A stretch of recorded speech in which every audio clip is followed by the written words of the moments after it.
Seorang pemuda dirantai menahan cambukan, tetapi begitu ada orang tua yang mati di depan matanya, kesabarannya pun segera habis.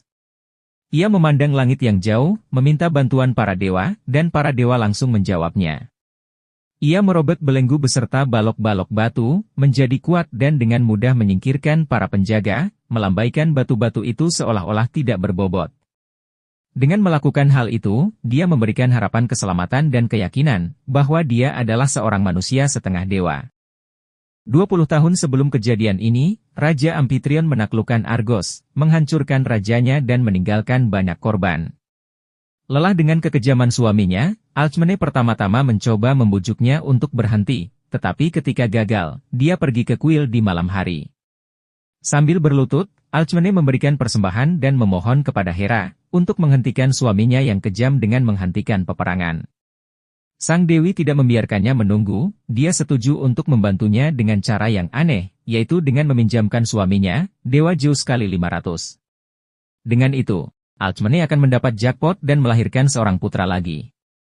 Pada malam yang sama, Zeus muncul di tempat tidur mendatangi Alcmene.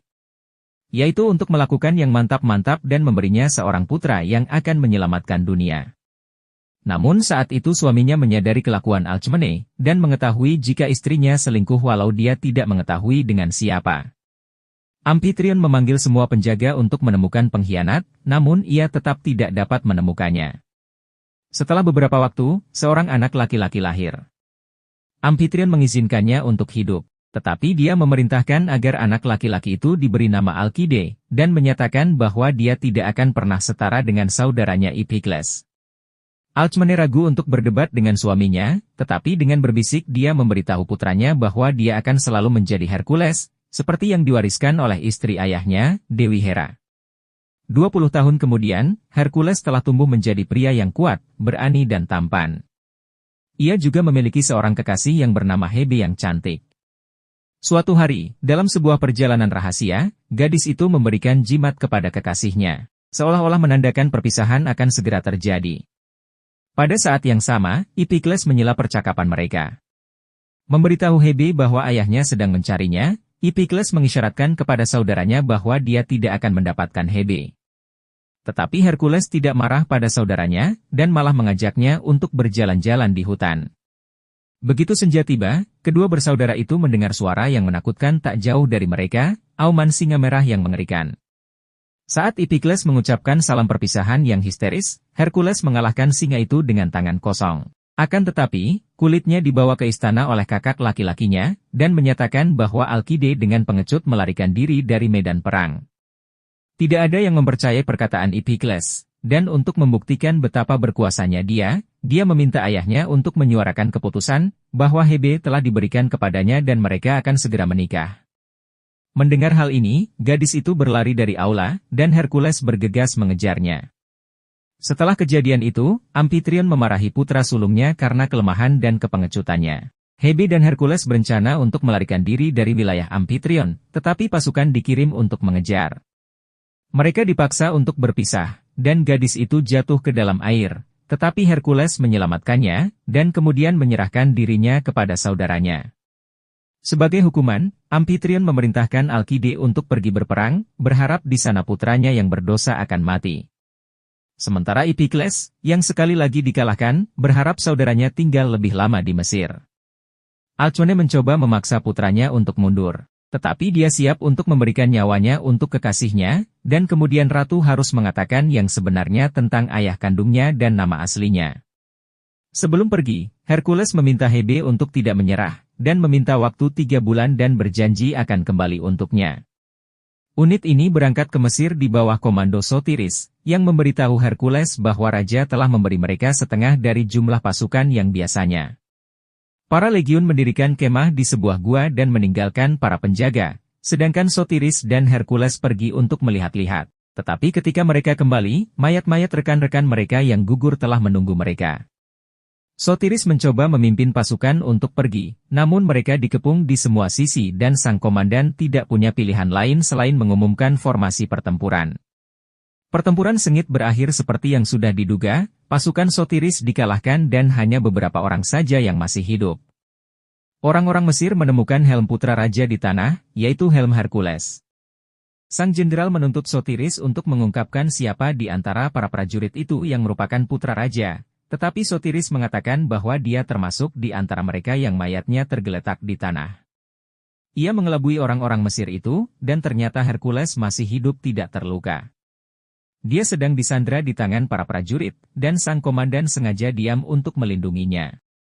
Berhari-hari kemudian, keluarga kerajaan diberitahu tentang kematian Alkide. Hal ini membuat Alcmene dan Hebe bersedih, namun membawa kegembiraan bagi Amphitryon dan Iphikles.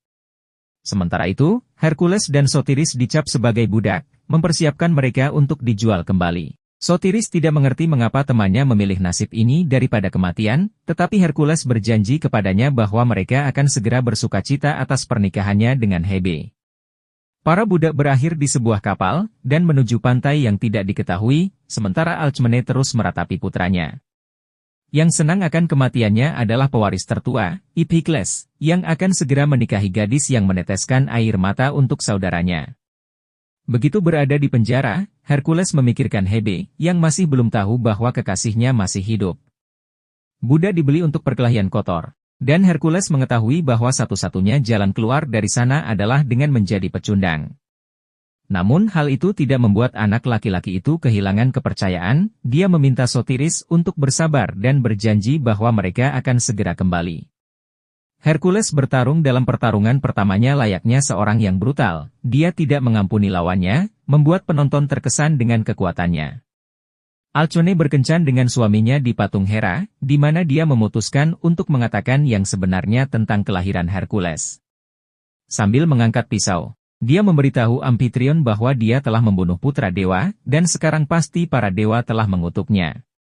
Raja yang putus asa mengambil senjatanya dan menyingkirkan istrinya yang tidak setia, memerintahkan tetua kerajaan untuk memberitahu semua orang bahwa ratu telah bunuh diri.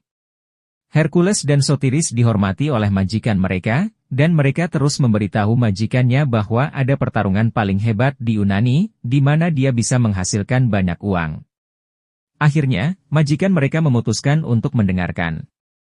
Majikannya setuju, tetapi pertama-tama dia akan menguji kekuatan mereka berdua, dengan mengadu mereka dengan lawan yang paling berbahaya.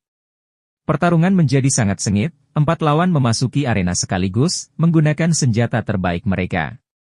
Sotiris terluka, namun Hercules berhasil menyelamatkannya dan seorang diri menghadapi 2 lawan terkuatnya. Karena hal ini, majikan mereka membatalkan janjinya, percaya bahwa Sotiris yang terluka tidak akan lebih baik di arena. Tetapi Hercules menolak untuk bertarung, kecuali majikannya membawa mereka ke Yunani. Dan dia bahkan bersedia memberikan nyawanya untuk itu. Melihat tekad yang kuat dari Hercules, majikannya pun setuju dan membawa mereka pulang ke Yunani. Sesampainya di Yunani, Sotiris bertemu dengan tetua kerajaan, dan memberitahunya bahwa Hercules akan bertarung di arena hari ini. Hercules memasuki arena, dan melawan 6 lawan sekaligus. Tidak ada yang percaya bahwa anak itu akan menang, dan hanya Sotiris yang terus mendukung temannya dengan mengumpulkan pasukan baru untuknya. Di dalam arena, Hercules menunjukkan tontonan yang luar biasa. Di mana dia seorang diri menghancurkan lawan-lawannya, menjadikan dirinya sebagai pemenang dalam beberapa menit. Dia menempatkan kembali jimat Hebe di lehernya, percaya bahwa sekarang mereka bisa bersama. Tetua kerajaan datang mengunjungi sang gladiator, dan dia menjanjikan pertemuan dengan Hebe.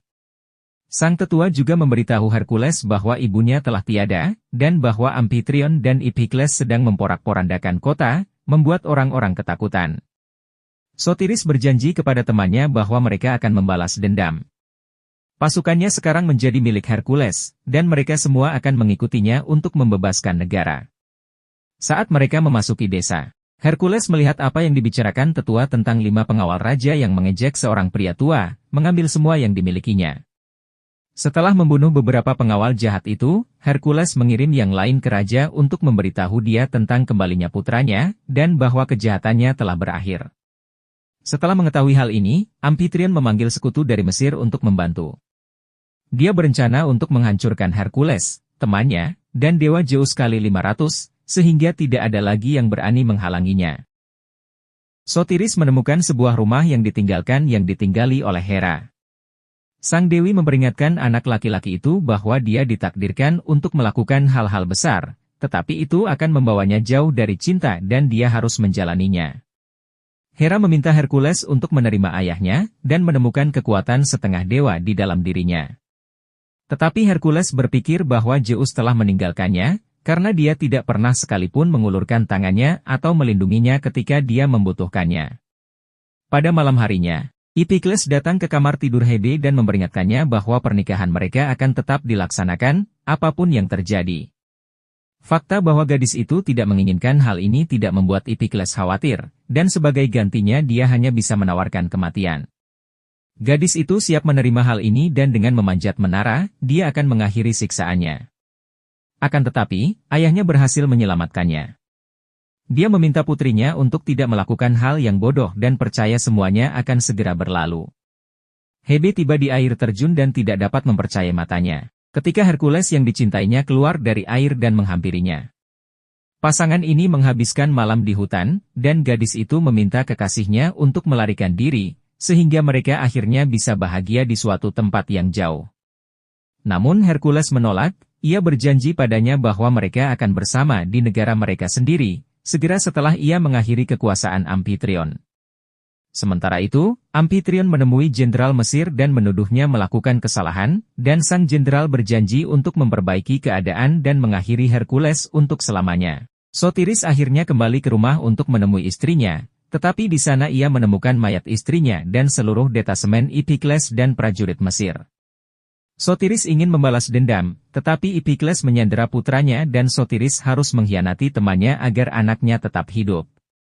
Sebuah pasukan masuk ke rumah Hera. Iphikles menyandera Sotiris dan Hebe, sehingga Hercules tidak dapat berbuat apa-apa terhadap musuh-musuhnya. Anak buahnya dieksekusi, dan Hercules sendiri dikirim ke alun-alun untuk menunjukkan kelemahannya di depan umum, dan menghancurkan harapan rakyat akan pembebasan. Amphitryon menyebut pemuda itu sebagai penipu, dan mengatakan kepada orang-orang bahwa dia hanya membawa hukuman dan penderitaan bagi mereka. Di depan Hercules, Iphikles memaksa tetua kerajaan untuk bersiap membunuh Hercules. Namun pada saat itu, Hercules mengangkat matanya ke langit dan meminta pertolongan pada ayahnya Dewa Zeus kali 500, memohon padanya untuk memberinya kekuatan. Setelah mendapatkan jackpot, ia merobek belenggu beserta balok-balok batu, menjadi kuat dan dengan mudah menyingkirkan para penjaga, melambaikan batu-batu itu seolah-olah tidak berbobot. Dia berlutut di samping tetua kerajaan, tetapi Sotiris meminta temannya untuk pergi, agar dia tidak bertemu dengan para tentara Amphitryon lagi. Akan tetapi, para penduduk desa berpihak pada sang pahlawan, mereka bersedia mengikutinya, dan jika perlu, menyerahkan nyawa mereka demi pembebasan. Hercules berbicara di hadapan rakyatnya. Dia mengatakan kepada mereka bahwa pertempuran yang sulit menanti mereka, tetapi itu adalah satu-satunya cara untuk mendapatkan kembali apa yang telah dirampas dari mereka. Pasukan Hercules mendekati tembok istana, tepat saat Iphikles akan menikahi Hebe. Namun kali ini gadis itu dengan berani menyatakan bahwa dia mencintai yang lain, dan bahkan jika Hercules mati, dia akan terus mencintainya. Pertempuran dimulai di gerbang istana, namun sebagian besar penjaga berkhianat dan malah mendukung Hercules, dan pasukan mendekati teras kastil utama untuk memanggil Amphitryon. Ternyata raja telah menyiapkan jebakan untuk Hercules, yang membuat pasukan Hercules dikelilingi oleh cincin api dan detasemen penjaga Mesir. Saat itu, Hercules menantang Amphitryon untuk bertarung satu lawan satu secara adil, namun sang raja menyadari bahwa ia tidak bisa menang kali ini, dan ia menolak untuk mengubah rencananya. Namun tiba-tiba, awan berkumpul di atas kepala Hercules dan pedangnya menerima kekuatan luar biasa dari ayahnya. Dia menghancurkan musuh-musuhnya, tetapi Amphitryon berhasil pergi untuk bersembunyi dari bahaya. Hercules tidak membiarkan hal itu menghentikannya. Dia memasuki rumah lamanya dan siap membalaskan dendam kepada sang raja atas kematian ibunya, sembari berjanji untuk bertarung dengan kekuatan manusia biasa. Amphitryon ternyata adalah lawan yang kuat, dan tidak mudah bagi Hercules mengalahkannya. Akan tetapi, setelah bertarung dengan sengit, akhirnya Hercules berhasil memitingnya dan bersiap untuk membunuh sang tiran. Namun tiba-tiba, Iphikles memasuki ruangan, memegang pisau di leher Hebe. Gadis itu meminta Hercules untuk tidak mempertaruhkan nyawanya. Dan ketika menyadari bahwa Hercules akan melakukan apapun untuk menyelamatkannya, dia menikamkan pisau itu ke dadanya sendiri. Melihat Hebe tertusuk di depan matanya membuat Hercules semakin kuat. Dia mengalahkan Amphitryon dan meninggalkan pisau yang digunakan untuk membunuh Alcmene. Hercules berhasil memeluk Hebe, berjanji padanya bahwa mereka tidak akan pernah berpisah lagi. Beberapa bulan kemudian, putra Hebe dan Hercules lahir. Hercules yang bahagia merasakan kembalinya hidupnya, memulai pemerintahan yang baru di Yunani. Dan setiap kali ia mengangkat kepalanya ke langit, ia berterima kasih kepada bokapnya yang telah memberinya jackpot.